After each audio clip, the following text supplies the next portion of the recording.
Jai Hind everybody, welcome to biology class 12th. So as you all know, we have already started the chapter that is sexual reproduction in flowering plants. So in the last lectures, in the various lectures, we have discussed about the formation of microspore, megaspore, then we have discussed about outbreeding devices also, artificial hybridization also, and double fertilization also. So as after the fertilization, zygote is formed, okay, and this zygote now it develops into embryo. So and what happens to the primary endosperm cell? Primary endosperm cell is also formed, and later this primary endosperm cell it develops into an endosperm. Now, so today we will be discussing about the post fertilization structures and events. Means once the fertilization is over, अब fertilization हो गया है, अब fertilisation के बाद क्या क्या structures बनते हैं, क्या क्या चेंजेस आते हैं प्लांट में, वो सब कुछ हम पढ़ेंगे और उन्हीं को हम बोलते हैं पोस्ट फर्टिलाइजेशन स्ट्रक्चर्स. पोस्ट माने होता है फर्टिलाइजेशन के बाद. अब फर्टिलाइजेशन इज़ ओवर, जाइगोट बन चुका है. अब जाइगोट के बाद क्या बनेगा? एंडोस्पर्म बनेगा, एम्ब्रियो बनेगा, ओव्यूल्स जो हैं वो सीड में मैच्योर होंगे और ओवरीज जो हैं वो फ्रूट बनाएंगी. सो ये सारे चेंजेस जो हैं ये कलेक्टिवली सारे चेंजेस मिल के बनाते हैं पोस्ट फर्टिलाइजेशन स्ट्रक्चर्स, जिसको हम एक एक करके पढ़ेंगे. Okay, now the first is your endosperm. सबसे पहले हम एंडोस्पर्म के बारे में बात करते हैं. ओके, नाउ एंडोस्पर्म आपको पता है. ओके, एंडोस्पर्म जो है आपका जो प्राइमरी एंडोस्पर्म सेल होता है वो जो है एंडोस्पर्म बनाता है. ओके, वो धीरे धीरे एंडोस्पर्म में चेंज हो जाता है. लेकिन एंडोस्पर्म जो है एम्ब्रियो डेवलपमेंट से पहले बनता है. ये बात आपको यहाँ पे ध्यान रखनी है. जो एंडोस्पर्म है वो एम्ब्रियो के डेवलपमेंट जब स्टार्ट होता है उससे पहले ही एंडोस्पर्म का डेवलपमेंट स्टार्ट हो जाता है. उसका भी एक रीज़न है. क्यों? क्योंकि एंडोस्पर्म जो है वो न्यूट्रिशन देता है डेवलपिंग एम्ब्रियो को. ठीक है, ये इसके अंदर रिजर्व फूड मटेरियल्स होते हैं and these reserve food materials they are used for the nutrition of developing embryo. So इसीलिए ये जब बन जाएगा तभी वो न्यूट्रिशन दे पाएगा एम्ब्रियो को. So that's why this is formed before the formation of embryo. Now what happen, this the primary endosperm cell, जो प्राइमरी एंडोस्पर्म सेल होता है वो डिवाइड करना शुरू करता है. ठीक है, वो डिवाइड करता है, डिवाइड एंड डिवाइड, बहुत सारे इसमें डिविजन्स होते हैं, हम कह सकते हैं मियोसिस होती है, और जिसकी वजह से ट्रिप्लॉइड एंडोस्पर्म टिश्यू बन जाता है. ठीक है, आपको पता है ये जो एंडोस्पर्म प्राइमरी एंडोस्पर्म सेल होता है ये ट्रिप्लॉइड स्ट्रक्चर है. ठीक है, इसी में प्राइमरी एंडोस्पर्म न्यूक्लियस प्रेजेंट होता है जो कि 3n है, क्योंकि दो पोलर न्यूक्लियस पहले से ही थे इसमें, और एक जब मेल गैमीट इसके साथ फ्यूज़ करता है तो इसका इसका जो कॉम्पोजिशन होता है क्रोमोसोम का वो 3n हो जाता है, ये ट्रिप्लॉइड बन जाता है. तो जो प्राइमरी एंडोस्पर्म सेल होता है वो डिवाइड करता है, वो डिवाइड करता रहता है और बनाता है ट्रिप्लॉइड एंडोस्पर्म टिश्यूज़ बन जाते हैं. ठीक है, मींस वो डिवाइड करके अपने नंबर्स को इंक्रीज़ करता है. अब ये जो टिश्यूज़ होते हैं ये धीरे धीरे रिज़र्व फूड मटेरियल से पूरे फिल हो जाते हैं. इसमें बहुत सारा रिज़र्व फूड मटेरियल स्टोर हो जाता है. Why? In order to provide nutrition to the developing embryo. Now फिर ये जो एंडोस्पर्म का फॉर्मेशन है ये सबसे कॉमन मेथड है एंडोस्पर्म के फॉर्मेशन का. ठीक है, ये मोस्टली ज़्यादातर प्लांट्स में यही जो है एंडोस्पर्म जो प्राइमरी एंडोस्पर्म न्यूक्लियस होता है वो डिवाइड करता है. सक्सेसिव डिवीजन्स उसमें होते हैं. ठीक है, 2 बनते हैं, 2 से 4, 4 से 8, 16, 32, 64, इस तरह बहुत सारे न्यूक्लियाई बन जाते हैं, और ये सब न्यूक्लियाई फ्री न्यूक्लियाई होते हैं. इसीलिए इसको हम फ्री न्यूक्लियर एंडोस्पर्म बोलते हैं. सो एंडोस्पर्म जो हैं अभी हम पढ़ेंगे वो 2 तरह के होते हैं. एक होते हैं फ्री न्यूक्लियर एंडोस्पर्म और दूसरा होता है सेलुलर एंडोस्पर्म. क्या क्या होता है वो हम समझेंगे धीरे धीरे.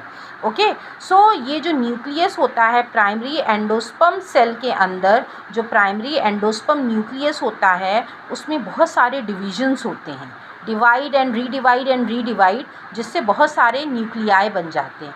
और ये न्यूक्लियाई सब फ्री होते हैं, इसीलिए इसको फ्री न्यूक्लियर एंडोस्पर्म कहा गया है, क्योंकि इसमें न्यूक्लियर डिवीजन के बाद सेल वॉल फॉर्मेशन नहीं होता है।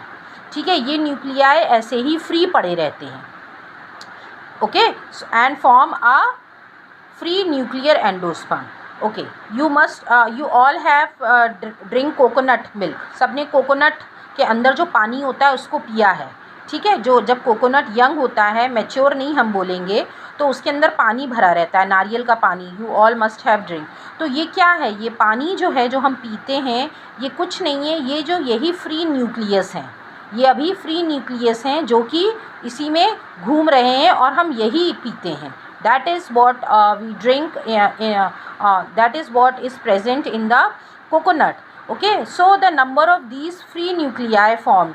Okay, so अब क्या होता है, अब जब फ्री न्यूक्लियाई बन गए, अब जो है धीरे धीरे इसमें सेल वॉल फॉर्मेशन स्टार्ट होता है और यही एंडोस्पर्म जो है धीरे धीरे सेलुलर एंडोस्पर्म में चेंज हो जाता है। ठीक है, इसीलिए फिर हम इसको क्या बोलते हैं, सेलुलर एंडोस्पर्म। ठीक है, फ्री न्यूक्लियर वाली न्यूक्लियाई की कंडीशन थी, लेटर सब्सिक्वेंटली। ओके, साथ ही साथ क्या होता है, इसमें अब सेल वॉल फॉर्मेशन स्टार्ट हो जाता है। ओके, नाउ जब सेल वॉल फॉर्मेशन स्टार्ट हो जाता है, सेलुलाइजेशन स्टार्ट हो जाता है, तो फिर ये जो आप देखते हो जो नारियल होता है उसका जो वाइट पार्ट होता है, जब नारियल पूरा मैच्योर हो जाता है, जब मैच्योर हो जाता है, जो वाइट पार्ट होता है जो वो है सेलुलर एंडोस्पर्म। ठीक है, नारियल सबने देखा है, तो उसका जो वाइट पार्ट है दैट इज़ सेलुलर एंडोस्पर्म, क्योंकि ये जो न्यूक्लियाई हैं इनमें सेल वॉल फॉर्मेशन स्टार्ट हो जाता है और फिर ये धीरे धीरे कन्वर्ट हो जाते हैं सेलुलर एंडोस्पर्म में।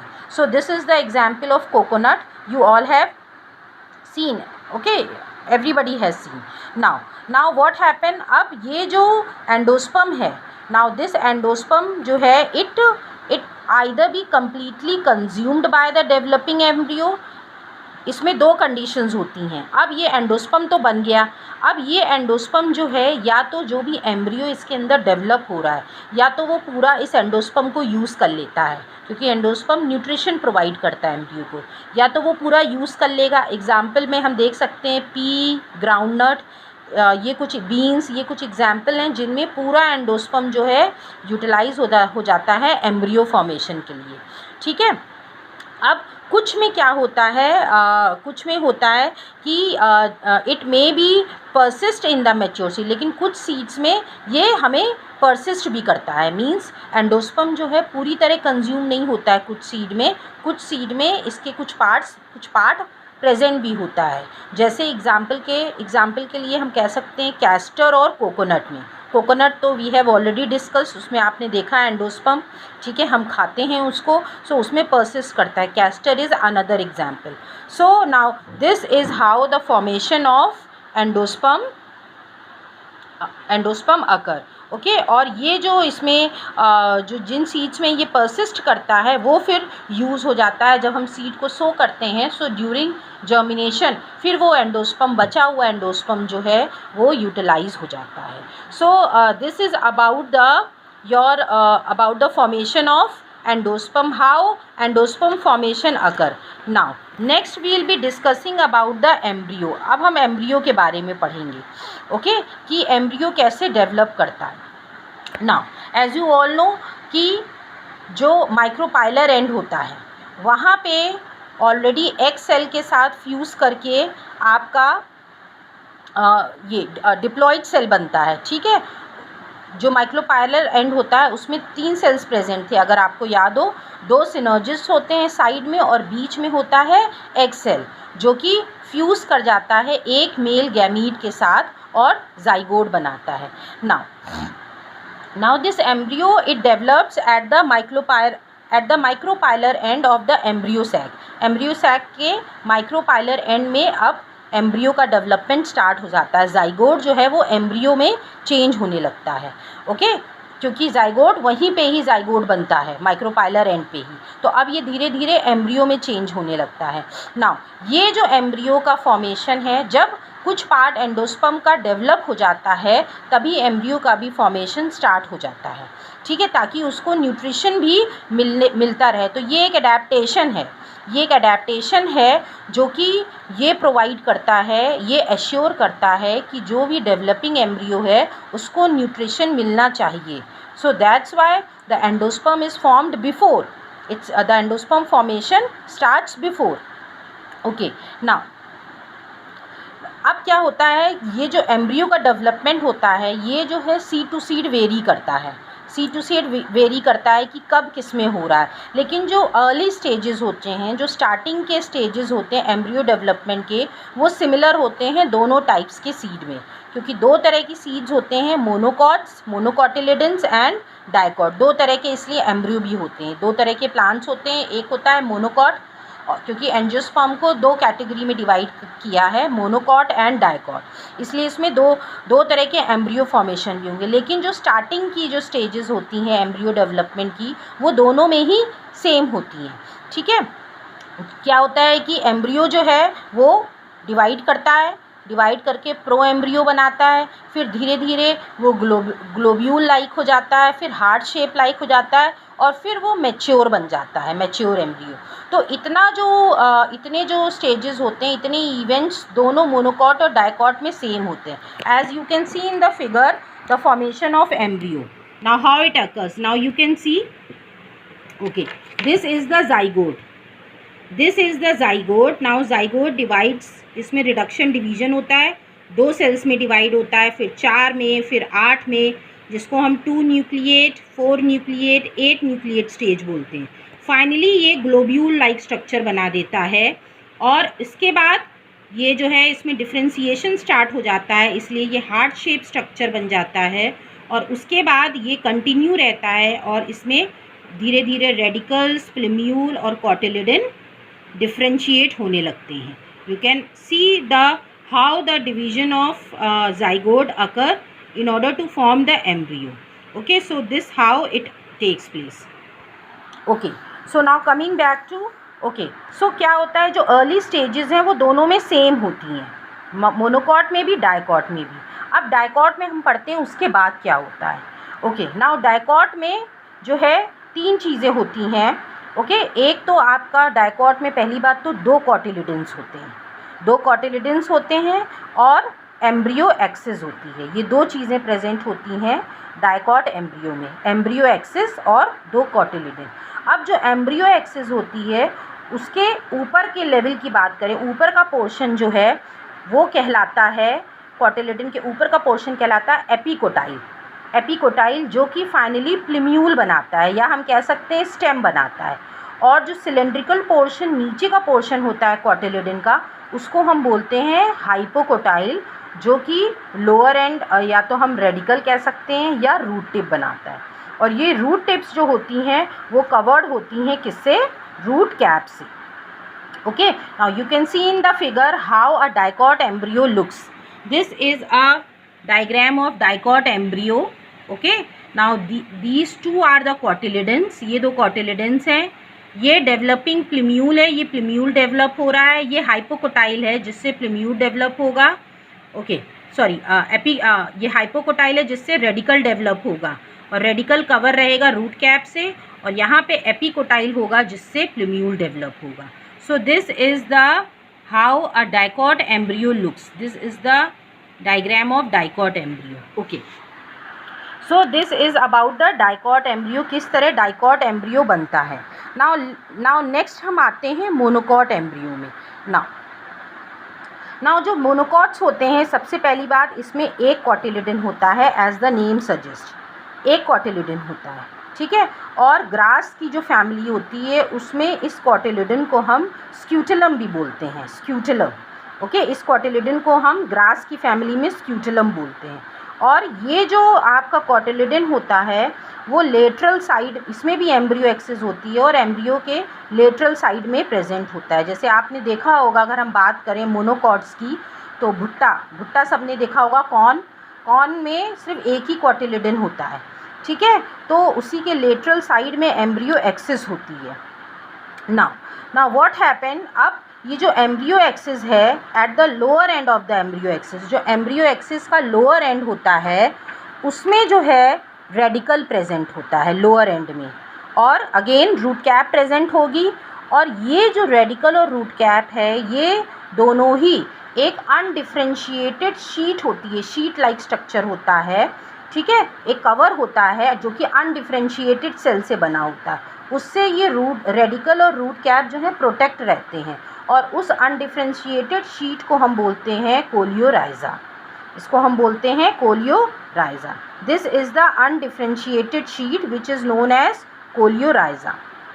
नाउ नेक्स्ट इज़ योर, अब इसके अगर हम अपर पार्ट की बात करें, एम्ब्रियो एक्सिस के अपर पार्ट की बात करें, तो अपर पार्ट में इसी तरह लोअर पार्ट में तो रेडिकल हुआ, अब अपर पार्ट में जो है the portion of the embryo axis above the level of the attachment of scutellum, उसमें होता है epicotyl as you all know, और एपिकोटाइल जो है वो शूट एपिक्स बनाता है, और कुछ इसमें लीफ प्राइमोरिया भी होते हैं, लीफी लाइक स्ट्रक्चर्स होते हैं जो आगे चल के रेमिनेंट्स हम कह सकते हैं, जो आगे चल के लीफ बनाते हैं, वो सब कुछ जो है वो एक हॉलो स्ट्रक्चर में ये दोनों चीज़ें प्रेजेंट होती हैं, जिसको हम बोलते हैं कोलियोप्टाइल। ये कोलियोप्टाइल है, ओके, जो कि आपका आगे शूट एपिक्स बनाएगा और लीव्स बनाएंगे। तो ये दोनों ही इन मोनोकॉट्स, ये दोनों ही एक उसमें इनक्लोज रहते हैं, एक hollow foliar structure, flower like structure होता है, ठीक है, फोलियार स्ट्रक्चर को हम बोलते हैं, फ्लावर लाइक स्ट्रक्चर होता है जिसमें ये दोनों ही इनक्लोज होते हैं, ओके, दोनों ही अंदर रहते हैं, और ये फिर जब ग्रो करते हैं तो ये बनाएंगे आपका shoot apex and leaf is form. So this is about the development of embryo. Now come to the seed. Now seed का कैसे डेवलपमेंट होता है, okay, as you all know, जो एंजियोस्पर्म्स होते हैं उसमें सीड जो है वो फाइनल प्रोडक्ट होता है सेक्सुअल रिप्रोडक्शन का, ठीक है, sexual reproduction, seed is the final product of sexual reproduction, और इसको हम फर्टिलाइज्ड ओव्यूल भी कहते हैं, फर्टिलाइज्ड ओव्यूल के नाम से भी इसको जानते हैं। नाउ जो सीड्स होती हैं ये जो हैं फ्रूट्स के अंदर बनती हैं, ओके, फ्रूट्स के अंदर बनती हैं सीड्स, और सीड्स में 3 पार्ट्स होते हैं, seed code, cotyledon and embryo axis, ये 3 पार्ट से सीड बनी होती है, इसके 3 पार्ट्स होते हैं। सीड कोड की बात करें तो ये 2 लेयर्ड स्ट्रक्चर होता है, ठीक है, जो कि इंटीगुमेंट से बना होता है, इंटीगुमेंट जो है लेयर स्ट्रक्चर्स होते हैं, 2 लेयर स्ट्रक्चर होता है, ओके। कॉटिलेडन एक भी हो सकता है, 2 भी हो सकते हैं, और एम्ब्रियोनल एक्सिस होती है।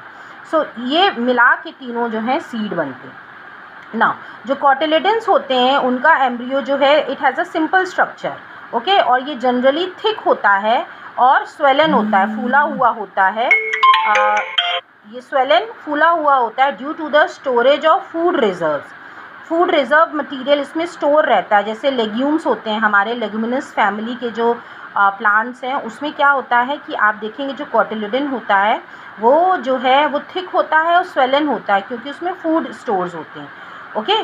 So this is about the cotyledon, okay. Now अब हम बात करते हैं जो सीड्स हैं, जो मैच्योर सीड्स होती हैं वो 2 तरह की होती हैं, एक होता है नॉन एल्ब्यूमिनस जिसको हम एक्स एल्ब्यूमिनस भी बोलते हैं, और दूसरा होता है एल्ब्यूमिनस। ये 2 तरह की सीड्स पाई जाती हैं। ना जो नॉन एल्ब्यूमिनस या एक्स एल्ब्यूमिनस सीड्स होती हैं इसमें कोई भी एंडोस्पर्म नहीं होता है, no residual endosperm, as it is completely consume by the embryo development. इसमें जो एंडोस्पर्म होता है बिल्कुल भी प्रेजेंट नहीं होता है, क्योंकि एंडोस्पर्म जो है पूरा यूटिलाइज हो जाता है एम्ब्रियो के डेवलपमेंट में। Example pea, groundnut, these are the example. लेकिन जो एल्ब्यूमिनस सीड्स होते हैं उसमें जो है it retain a part of endosperm, उसमें कुछ पार्ट एंडोस्पर्म का बचा रहता है, because it is not completely utilize by the developing embryo. So example wheat, maize, castor, ये हमने पहले भी बात की थी, ओके। और कुछ सीड्स ऐसी भी होती हैं जिनमें कुछ पार्ट न्यूसिलस का भी प्रेजेंट होता है, क्योंकि न्यूसिलस आपको पता है, न्यूसिलस जो है it contribute in the formation of embryo sac, ये एम्ब्रियो सैक बनाता है न्यूसिलस। लेकिन कुछ सीड में कुछ रेमिनेंट्स होते हैं, कुछ पार्ट, कुछ अंश, कुछ अवशेष जो है न्यूसिलस के भी प्रेजेंट होते हैं, और इस तरह के जो जिनमें न्यूक्लियस परसिस्ट करता है उसको हम बोलते हैं पेरिस्पर्म, उसको हम बोलते हैं perisperm. Okay, this you can सी कि in some seeds like black pepper and beets remnants of nucleus are also persistent. Such persistent nucleus is called perisperm. Okay, now this integument की अगर हम बात करें, इंटीग्मेंट जो है एक हार्ड कवरिंग होती है, हार्ड कवरिंग होती है जो कि प्रोटेक्ट करती है सीड को और अंदर एम्ब्रियो को भी प्रोटेक्ट करती है। अब ये जो इंटीग्मेंट होता है इसमें जो है एक ओपनिंग भी होती है जो कि ओपन रहती है इसमें, जिसको हम बोलते हैं माइक्रोपाइल। ठीक है, स्मॉल ओपनिंग होती है सीड कोड में। आप ध्यान से देखेंगे जो स्वेल की हुई सीड कोड होती हैं उनमें आपको एक छोटी सी ओपनिंग दिखेगी, माइक्रोपाइल। ये माइक्रोपाइल क्यों प्रेजेंट होती है सीड कोड में? Because it helps in the entry of oxygen and water into the seed during germination. क्यों? क्योंकि जब सीड जर्मिनेट करती है तो उसको पानी चाहिए, ठीक है, वाटर चाहिए, ऑक्सीजन चाहिए जर्मिनेशन के लिए। तो इसी माइक्रोपाइल के थ्रू ये सब कुछ एंटर होता है और हेल्प करता है सीड जर्मिनेशन। ठीक है, अब जब सीड जो है मैच्योर सीड्स की अगर हम बात करें तो उनमें जो है वाटर कंटेंट जो है धीरे धीरे कम हो जाता है और सीड्स जो है फिर धीरे धीरे ड्राई हो जाती हैं। आपने देखा होगा जो सीड्स बिल्कुल मैच्योर होती हैं, जैसे हम चना देखें, ठीक है, गेहूँ देखिए, ये सब मैच्योर सीड्स हैं। इनमें आपको वाटर कंटेंट जो है बिल्कुल नेग्लिजिबल अमाउंट होता है और सीड्स जो हैं बिल्कुल ड्राई हो जाती हैं। ठीक है, अगर हम कहें तो 10 to 15% मॉइस्चर रह जाता है by weight, by mass. Okay, और जो जनरल मेटाबॉलिक एक्टिविटी होती है एम्ब्रियो की उस समय वो भी रुक जाती हैं। एक मैच्योर सीड में, मैच्योर सीड की हम बात कर रहे हैं, जब सीड बिल्कुल मैच्योर होता है, बिल्कुल ड्राई हो जाता है, उसमें जब मॉइस्चर कंटेंट बहुत ही नेग्लिजिबल रह जाता है, उस समय जो है उसकी जो भी मेटाबॉलिक एक्टिविटी होती हैं एम्ब्रियो की वो स्लो डाउन हो जाती हैं, वो रुक जाती हैं, धीमी हो जाती हैं। और ऐसे कंडीशन में, इस कंडीशन को हम बोलते हैं डॉर्मेंसी। ये जो embryo, when embryo enter into the stage of, जब एम्ब्रियो एंटर हो जाता है इनएक्टिव स्टेज पे, जिसको हम बोलते हैं dormancy. Okay, this the embryo में enter a stage of inactivity. Inactivity की स्टेज को मीन्स कोई भी एक्टिविटी नहीं होती है, उस स्टेज को हम बोलते हैं डॉर्मेंसी। और जब फेवरेबल कंडीशंस अवेलेबल हैं, फेवरेबल कंडीशन का मतलब क्या है? बहुत सारा मॉइस्चर, ऑक्सीजन, टेम्परेचर सूटेबल, जब ये अवेलेबल होते हैं तो ये जर्मिनेट करने लगता है और ये जर्मिनेट करके प्लांट बना देता है। ठीक है ना, अब जैसे ही ओव्यूल्स जो है मैच्योर करते हैं, as you all know ovules जो है वो मैच्योर करेंगे सीड में और ओवरी क्या बनाती है? Fruit. Ovule mature to seed and ovary forms fruit. Now what happen? The transformation of ovule into seed and ovary into fruit process, ये दोनों प्रोसेसेस एक साथ होते हैं। सीड भी साइड बाय साइड बनती है और फ्रूट भी साइड बाय साइड बनता है, और जो वॉल होती है ओवरी की वो चेंज हो जाती है फ्रूट वॉल में, जिसको हम बोलते हैं पेरिकार्प। ठीक है, pericarp. Okay, pericarp is the wall of the fruit. ठीक है, it was the wall of the ovary which has changed into the wall of the fruit, जिसको हम बोलते हैं पेरिका। अब फ्रूट जो है वो फ्लैशी भी हो सकता है, जूसी भी हो सकता है, खूब गूदेदार, जैसे कि गुआवा आप खाते हो, ऑरेंज, मैंगो।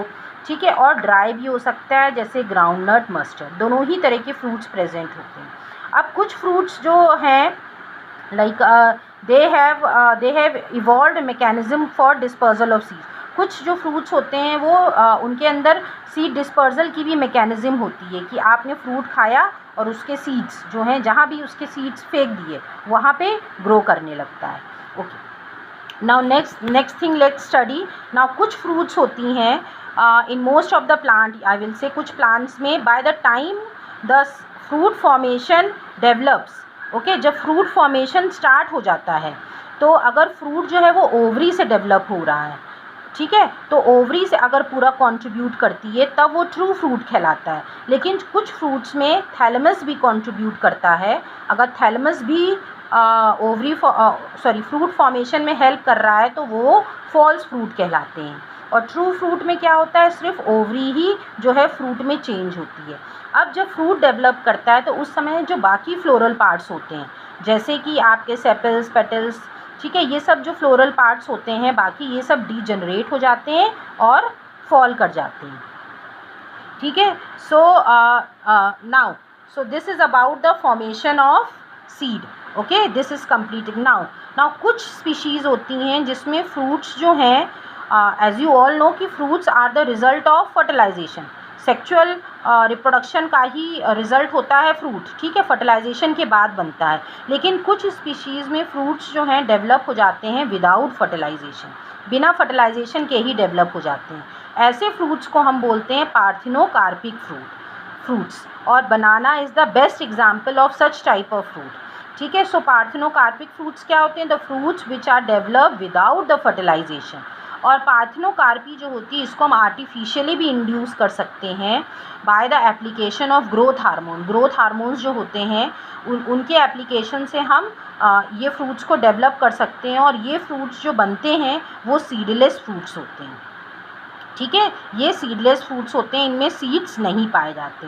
नाउ जो सीड्स जो है ये इसके बहुत सारे एडवांटेजेस भी हैं अगर हम देखें, ठीक है। अगर हम बात करें कि अगर रिप्रोडक्टिव प्रोसेस की बात करें, पॉलिनेशन और फर्टिलाइजेशन ये दोनों जो हैं इंडिपेंडेंट होते हैं सीड फॉर्मेशन के लिए। सीड फॉर्मेशन में जो है सीड फॉर्मेशन में पॉलिनेशन और फर्टिलाइजेशन ये दो प्रोसेसेस बहुत इंपॉर्टेंट होते हैं, पर इन प्रोसेसेस के लिए वाटर की ज़रूरत नहीं होती है। पर जब सीड बनता है तो वाटर की ज़रूरत पड़ती है। मींस जब फर्टिलाइजेशन जो उसके एलिमेंट्री प्रोसेसेस होते हैं, ठीक है, फ्रूट बनने के लिए या सीड बनने के लिए, तो फर्टिलाइजेशन और पॉलिनेशन में वाटर की रिक्वायरमेंट नहीं होती है। लेकिन सीड जब बनता है तब वाटर चाहिए होता है।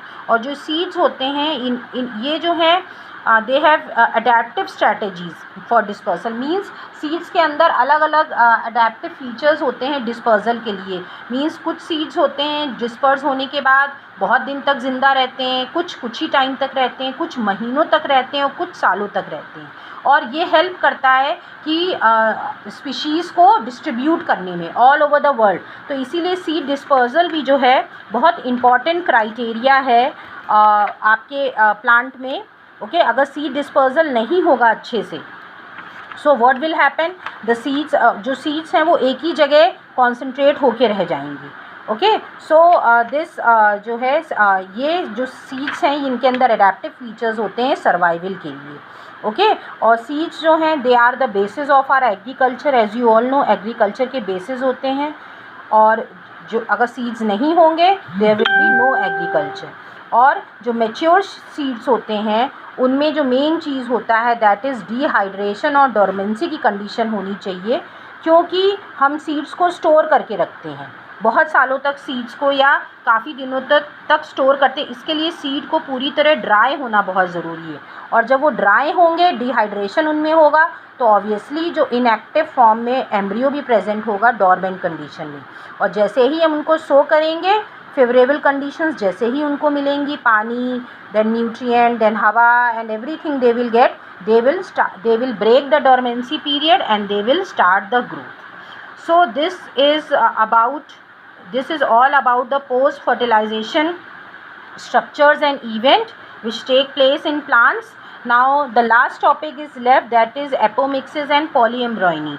So that we'll be taking in the next lecture. So hope you all have understood all the things. So thank you for now.